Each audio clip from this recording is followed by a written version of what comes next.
Bonjour mes chers, comment allez-vous? Ça va bien, je l'espère. Je vous présente une séance de lecture-compréhension et notre texte intitulé « 4 générations d'inventeurs ».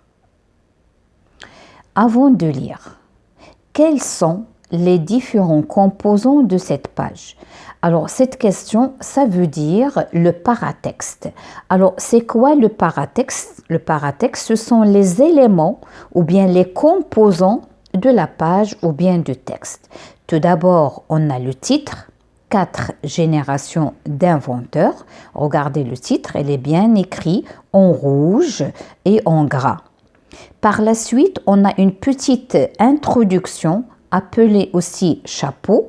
Alors, cette introduction ou bien chapeau, la majorité des cas, il nous donne des renseignements ou bien des indices sur quoi il va parler le texte qui est entre nos mains. Par la suite, on a 1, 2, 3 et 4. On a 4 paragraphes et 4 sous-titres. Alors, le premier sous-titre, les mécaniciens et horlogers, entre moins 200 et 250. Deuxième sous-titre, les ingénieurs artistes, entre 1250 et 1750. Troisième sous-titre, les ingénieux entrepreneurs, entre 1750 et 1950. Le quatrième sous-titre, les ingénieux chercheurs depuis 1950. En plus des paragraphes, on a 3 illustrations.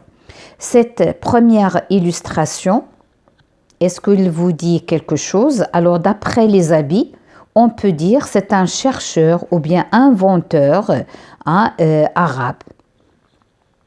Là, cette illustration, il nous montre une personne bien avec un pinceau, c'est-à-dire c'est un artiste. Et là, on a troisième illustration, cette personne, il tient la lampe, on peut dire, c'est le créateur ou bien l'inventeur de l'électricité ou bien de la lampe, appelé aussi Thomas Edison. Edison, ça vous le connaissez d'après les mathématiques. En bas, on a d'où il est extrait ce texte, le nom de l'auteur et d'où la collection et aussi l'édition et même on a l'année. Alors, Joël Lebaum, c'est en anglais, une invention et inventeur, collection les concentrés. Donc, il est extrait, ce texte, il est extrait des inventions et des inventeurs, collection les concentrés. Édition Nathan, l'année 2013. Donc, on a répondu à la première question, les différents composants.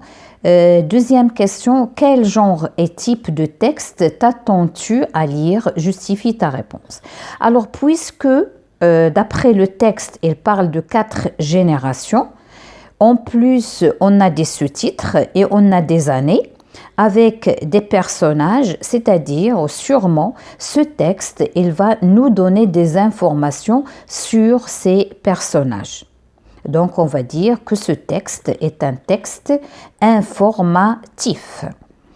Troisième question, d'où ce texte est-il extrait? Qu'annonce le mot concentré composant le titre de l'ouvrage? Alors, le titre de l'ouvrage, c'est les concentrés, c'est-à-dire d'où il est extrait ce texte. Et alors, qu'est-ce que ça veut dire concentré? Concentré, c'est une fixation ou bien c'est pour attirer l'attention de quelqu'un sur quelque chose ou bien sur quelques personnes. C'est de faire attention à ce qui va venir. C'est ça l'attention, c'est ça concentrer, c'est fixer l'attention sur quelque chose ou bien sur quelqu'un. C'est bon? Alors, je passe à la question numéro 4. Quelle époque évoque les illustrations? Justifie ta réponse. Alors, regardez les illustrations. Alors, regardez ce qu'il tient dans sa main.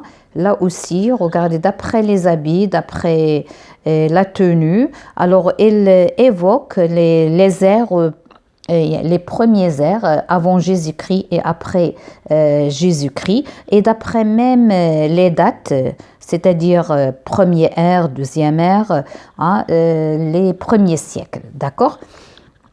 Alors maintenant, on va passer à la lecture. 4 générations d'inventeurs. Insatisfaits des solutions existantes. Bricoleurs de génie ou ingénieurs savants. Les inventeurs imaginent ce qui n'existe pas encore. Les mécaniciens et horlogers entre moins 200 et 1250, c'est-à-dire avant Jésus-Christ et après. Les inventeurs de la Méditerranée et du Proche-Orient sont mécaniciens et horlogers.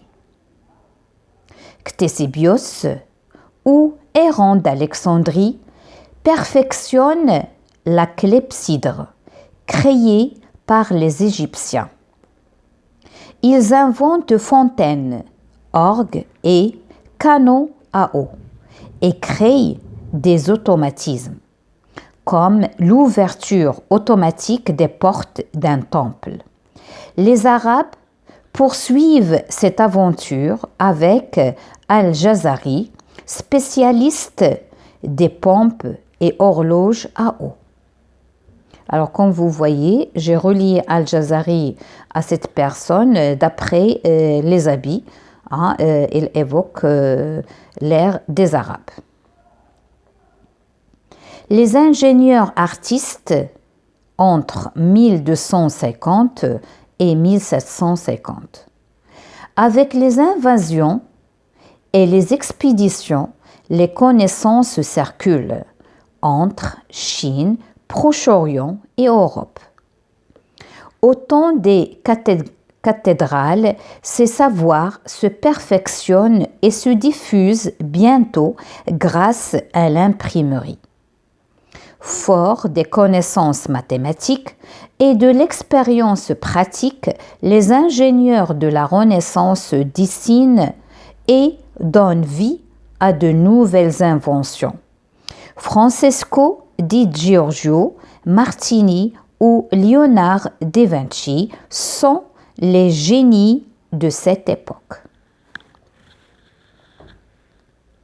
Les ingénieux entrepreneurs entre 1750 et 1950.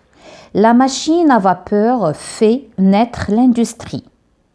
Et les entrepreneurs, à l'image de Thomas Edison, les inventeurs sont désormais des chefs d'entreprise. Grâce aux nouvelles découvertes scientifiques et aux explications des phénomènes physiques et chimiques, la chaleur, la lumière, l'électricité, le son, les matériaux sont apprivoisés dans de nouveaux objets.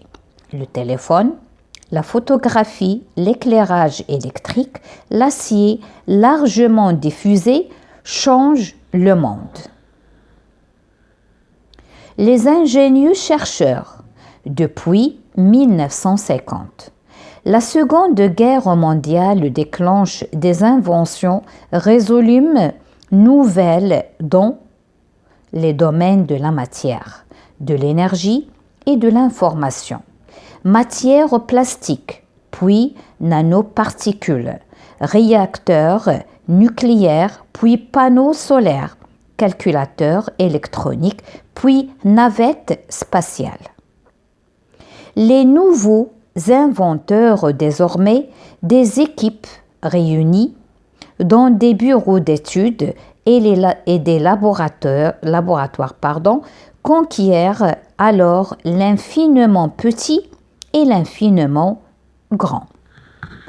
Alors maintenant, on passe aux questions de compréhension. La première question, le titre et le chapeau. Que veut dire génération? Pourquoi certains hommes se sont-ils distingués? Alors, j'ai cherché le mot génération. c'est un ensemble d'êtres ou de personnes qui appartiennent à une filiation et qui vivent dans le même temps, c'est-à-dire dans une époque. Hein? D'accord. Alors, on a les grands-parents et les grands-parents, c'est-à-dire de toute la filière. Après, deuxième génération, les parents. Troisième génération, les fils. D'accord. Et les petits-fils encore. Donc, c'est ça, ça veut dire quoi, génération. Alors, la question suivante, ils disent, alors pourquoi certains hommes se sont distingués? Alors, vous l'avez dans l'introduction ou bien dans le chapeau. Insatisfait des solutions existantes, bricoleurs de génie ou ingénieurs savants, les inventeurs imaginent ce qui n'existe pas encore. C'est-à-dire, elles ont une forte imagination, ils n'admettent pas ce qui existe, alors ils cherchent à savoir, elles ont une soif à la connaissance. Donc certains hommes se distinguent par leur imagination qui leur pousse à des recherches. Ils veulent tout savoir et tout comprendre et imaginer ce qui va venir après. D'accord? C'est ça qui différencie les uns des autres. Il y en a ceux qui admettent ce qu'il y a et point, ça y est, et retournent à la ligne, mais il y en a d'autres qui cherchent entre les lignes. Hein, on dit ils lisent entre les lignes, mais ce sont des chercheurs, des génies, des inventeurs qui créent de nouvelles choses, hein, d'accord, qui n'existaient pas. La question numéro 2. À quelle année de l'histoire de l'humanité les sous-titres font-ils référence? Relève ces renseignements et dit à quel siècle ils correspondent. Alors là, on va voir les dates qui sont mentionnées. Alors, on a moins de 100 à 1250. Là, on a entre 1250 et 1750. Là, on a entre 1750 et 1950.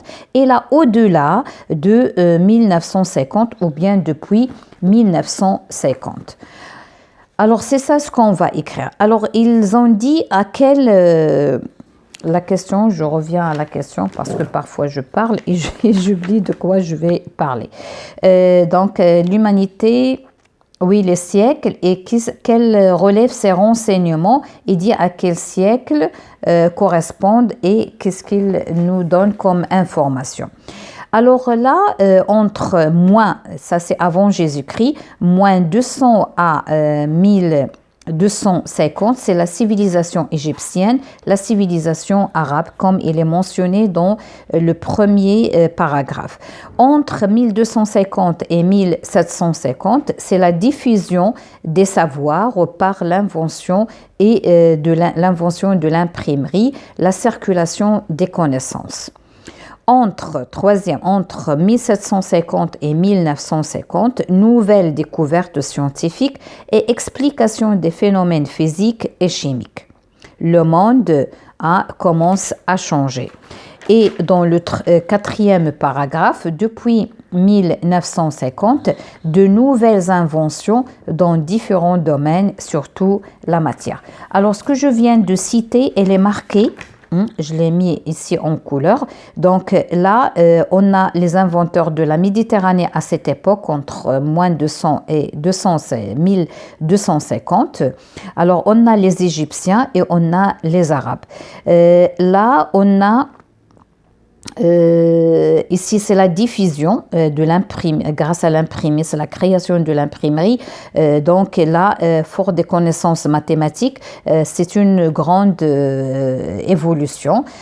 Alors ici, on a la machine, la création de l'industrie, la machine industrielle. Et en dernière époque, là, on a, c'est le domaine de la matière. Alors, je passe à la question numéro 3. Quelle est la spécialité des inventeurs de la Méditerranée et du Proche-Orient? À quelle civilisation universelle appartient-elle? Alors, regardez, là, c'est ça. Il parle du premier paragraphe. Alors, qu'est-ce qu'il y a ici? On a les mécaniciens et horlogers. C'est ça, les premiers, hein, d'accord? Alors, et on a la création de la clepsydre par Ctésibios ou Héron Alexandrie. Je vais vous donner les informations sur ces inventeurs. Et on a aussi la création d'automatisme de la fontaine. C'est la création de la fontaine et comment l'eau il circule dans la fontaine. Alors, vous connaissez la fontaine, bien sûr, hein? Alors, les mécaniciens et horlogers ont créé la clepsydre, ont inventé aussi les orgues et canons à eau pour les fontaines et ils ont créé aussi les automatismes. Alors, pour la question numéro 4, alors pour 4, qu'invente-t-il relève les noms des plus célèbres entre eux. Alors, comme vous voyez ici, on a 3. On a Ctésibios, on a Héron d'Alexandrie et on a Al-Jazari. Alors, je vais vous donner leur date de naissance et leur décès et à quelle époque. Alors, les noms des inventeurs sont. Alors, premièrement, je vais commencer par, c'est le plus ancien, Ctésibios, c'est un Égyptien d'Alexandre, le Qahira d'Alexandre.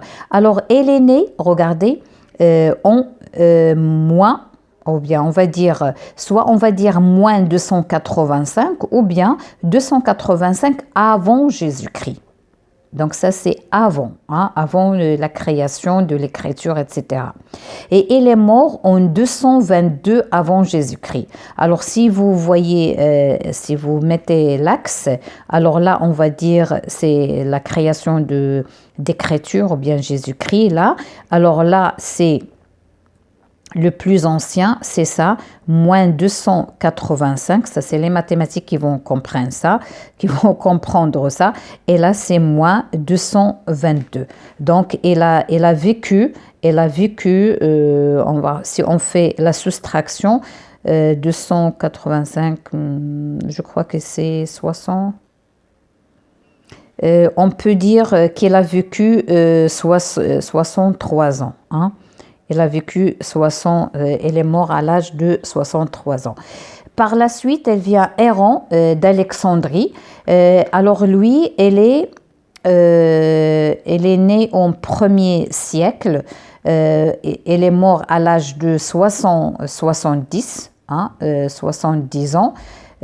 Donc, le premier ère, on va dire premier ère après Jésus-Christ. D'accord? Par la suite, on a Al-Jazari, c'est un arabe. Elle est née, maintenant c'est le 1er siècle, hein, le 1er jusqu'au 3e là. Alors, premier ère plutôt, née en 1136 et elle est morte en 1206. Alors là, si on fait la différence, on va trouver qu'elle a vécu, je crois, 70 ans. Hein, vous pouvez faire le calcul. C'est bon? Alors, presque ces 3 inventeurs, ils ont vécu. Celui-là, 63 ans. Là, c'est 70. Là, il est mort 70 après Jésus-Christ. Et là, il a vécu 70 ans. Alors, je passe à la question numéro 5. Vous pouvez faire des recherches, hein, dans le dictionnaire ou bien par Internet. Vous allez trouver quelques réponses. Alors, je passe à la question numéro 5. Alors, tout d'abord, qu'est-ce qu'ils ont inventé? Alors, on a bien vu, je répète, alors il y a l'invention, ce sont des mécaniciens et horlogers, ils ont créé la fontaine, l'orgue, les canons à eau et l'automatisme. Alors, celui-là, il a commencé et les autres, ils ont poursuivi ces recherches. Alors, je passe à la question numéro 5. Qu'est-ce qui fait circuler et diffuser les connaissances? Alors là, se trouve cette réponse dans le 2e paragraphe, grâce à l'imprimerie. grâce à l'imprimerie et fort connaissance en mathématiques. Alors c'est ça ce qu'on va écrire.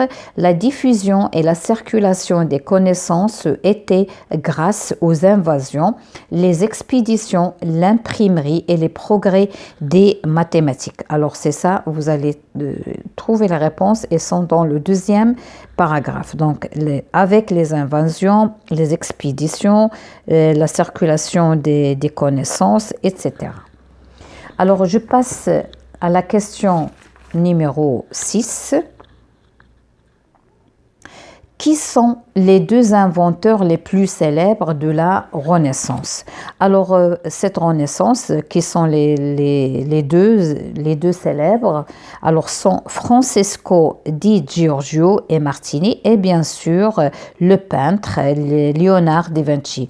Alors, comme vous voyez, les inventeurs d'autrefois, ils sont plus forts dans plusieurs domaines. Alors on trouve un chimiste, il est en même temps physicien, il est en même temps médecin, il est en même temps peintre, il est archéologue, c'est-à-dire ils réunissent plusieurs domaines, plusieurs sciences. Ah, c'est ça la différence entre, c'est ça la question, qu'est-ce qui différencie ou bien qu'est-ce qui distingue les hommes entre eux? Alors, je passe à la question numéro 6. Qui sont les deux inventeurs? Ça y est, j'ai bien répondu. Alors, j'ai dit, ce sont donc les noms les plus célèbres. On a Francesco di Giorgio Martini et Léonard de Vinci de Mona Lisa, ou bien qui a fait le tableau de la Joconde. Alors, je passe à la question numéro 7. Qu'est-ce qui fait naître l'industrie? Quels phénomènes physiques et chimiques vont encourager la création de techniques nouvelles? Alors là, on va passer vers le paragraphe numéro 3. Donc là, on a la naissance de l'industrie. Et cette naissance de l'industrie, il y a la création de nouvelles technologies ou bien de nouvelles choses grâce à la physique et à la chimie. Et ceci, automatiquement, ils vont créer de nouveaux objets tels que le téléphone, la photographie, l'éclairage électrique, l'acier, etc. C'est ce qu'on va dire. Donc, grâce à la naissance de l'industrie, les inventeurs vont créer de nouveaux objets tels que le téléphone, la photographie, l'éclairage électrique, l'acier, etc. Alors, comme vous voyez, ça c'est l'invention de l'éclairage, de la lampe, c'est comment il s'appelait? Thomas Edison. Alors, c'est son image, d'accord? Alors, pour la dernière question, 8. Dans quel domaine des ingénieurs-chercheurs vont-ils innover à partir de 1950? Alors, c'est le dernier paragraphe. Alors, la Seconde Guerre mondiale déclenche des inventions résolues nouvelles dans les domaines de la matière. Et lorsqu'on dit la matière, quelle que soit la matière plastique, puis nanoparticules, réacteurs nucléaires, puis panneaux solaires, calculateurs électroniques, puis navettes spatiales, c'est-à-dire la matière, ils vont déclencher tout le domaine de la matière. C'est ce qu'on va écrire dans le domaine de la matière. Mes chers, je vous dis à la prochaine, Inch'Allah.